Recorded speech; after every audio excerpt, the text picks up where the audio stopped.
3-7. En boxe, examen de passage réussi, c'est le cas de le dire, pour Myriam Lamar, la championne du monde de boxe anglaise, se lance dans la MMA. Et ça marche. Reportage d'Arnaud Romera à Marseille. Un ring octogonal à 8 côtés, plus grand, plus vaste que son terrain de jeu habituel. Myriam Lamar découvre un nouveau monde, celui des arts martiaux mixtes, le MMA. Un monde où les bandages sont 2 fois moins épais qu'en boxe anglaise et les gants 2 fois plus petits, donc 2 fois plus durs à l'impact. T'as juste l'impression d'avoir une épaisseur en fait d'1,5 centimètre et demi à peu près avec le bandage et les mitaines.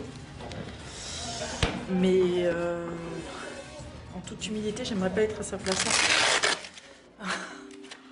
Le grand frisson, voilà ce que recherche Myriam Lamar en se lançant dans l'aventure du MMA.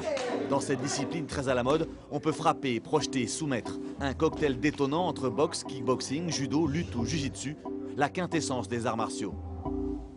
Après 120 combats, toutes boxes confondues, Myriam Lamar, 37 ans, se jette dans l'arène.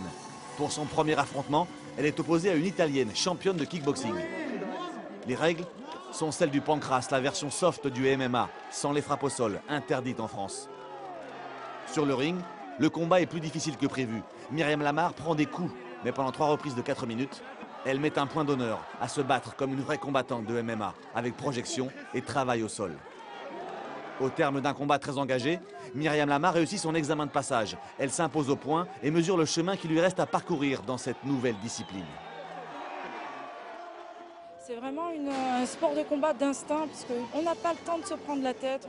Oui, j'ai pris beaucoup de plaisir avec en même temps beaucoup de questions dans ce combat et bien évidemment à haut niveau un peu de frustration parce que j'aurais voulu vraiment finir avant, soumettre. D'ici 1 an et demi, Myriam Lamar envisage d'intégrer le Strike Force, l'organisation américaine qui rassemble les meilleurs combattants du monde. En attendant, elle devrait défendre son titre de championne du monde de boxe anglaise en juin à Aix-en-Provence.